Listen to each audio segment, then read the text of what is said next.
Hello dear kids. इस video में हम शेप्स की कुछ एक्सरसाइज करेंगे। जैसे कि यहाँ पर हमें कुछ शेप्स दी गई हैं जिनको हमें पहचानना है और उनका नाम लिखना है। जैसे कि फर्स्ट क्वेश्चन हम करके देखते हैं। यहाँ पे क्या है, ये पहले हमें इन डॉटेड लाइंस के ऊपर पेन चलाकर इनको सिलेंडर, तो ये क्या बन गया, सिलेंडर, CYLINDER,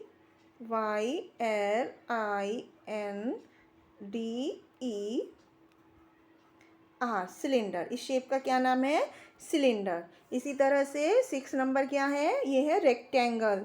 और 6 नंबर पर ये नंबर क्या है, ये है सर्कल। इसी तरह से हमें हर पिक्चर को ट्रेस करके उसकी शेप का नाम लिखना है। इसके बाद बच्चों हमें कुछ प्लेन और सॉलिड शेप की प्रॉपर्टी के बारे में पढ़ते हैं। तो जैसे यहाँ पर फर्स्ट क्वेश्चन दिया गया है, यहाँ पर हमें फिल इन द ब्लैंक्स को फिल करना है। जैसे क्यूबॉइड, क्यूबॉइड में बच्चों कितने फेसेस होते हैं, ये एक क्यूबॉइड की फिगर्स बनी हुई है। क्यूबॉइड में कितने फेसेस होते हैं, हमारे क्यूबॉइड में 1 2 3 4 चारों साइड्स के और एक ऊपर और एक नीचे 6 फेसेस होते हैं। और एजिस कितनी होती हैं, एजिस मीन्स क्या होता है बच्चों, ये जो लाइंस होती हैं जो दो फेसेस को आपस में जॉइन करती हैं, ये कितनी लाइंस होती हैं, 1 2 3 4 5 6 7 8 9 10 11 12, तो 12 हमारी एजिस होती हैं। तो इस तरह से हमें ट्रायंगल में कितनी साइड्स होती हैं, 3 साइड्स होती हैं और 3 कॉर्नर्स होते हैं। इस तरह से हमें अलग अलग शेप के क्वेश्चंस के आंसर देने हैं। इसके बाद एक कोन जो होता है, कोन में कितने फेसेस होते हैं बच्चों, 1 एंड 2, तो कोन में 2 फेसेस होते हैं और 1 एज होती है। इसी तरह से circle and an oval has no corner, circle और ओवल में कोई भी कॉर्नर नहीं होता। इस तरह से हम बाकी के क्वेश्चंस के भी आंसर कर सकते हैं। इसके बाद बच्चों हमें यहाँ पर कुछ प्लेन शेप्स दी गई हैं जिनको हमें ट्रेस करना है। सॉलिड शेप्स में से प्लेन शेप्स को ट्रेस करना है। जैसे यहाँ पर ये क्या है, ये क्यूबॉइड, ये क्यूब है, तो हमें यहाँ पर क्यूब को ट्रेस करना है, एक क्यूब ड्रॉ करना है।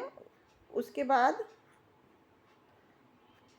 हमें यहाँ पर उस प्लेन शेप का नाम लिखना है जो कि इस सॉलिड शेप से बनती है।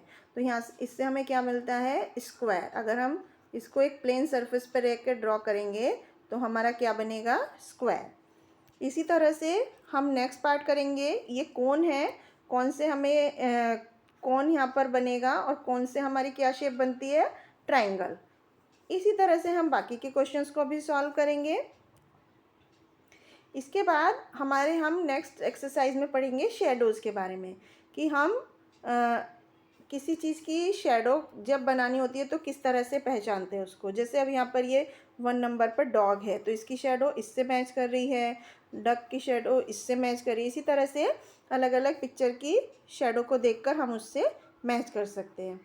इसके बाद हमें कुछ सॉलिड शेप्स दी गई हैं जिनको हमें कलर से मार्क करना है, जो अलग अलग कलर्स दिए गए हैं। तो ये था बच्चों शेप्स के बारे में। आई होप आपको समझ आ गया होगा कि किस तरह से शेप्स में हमें पहचानना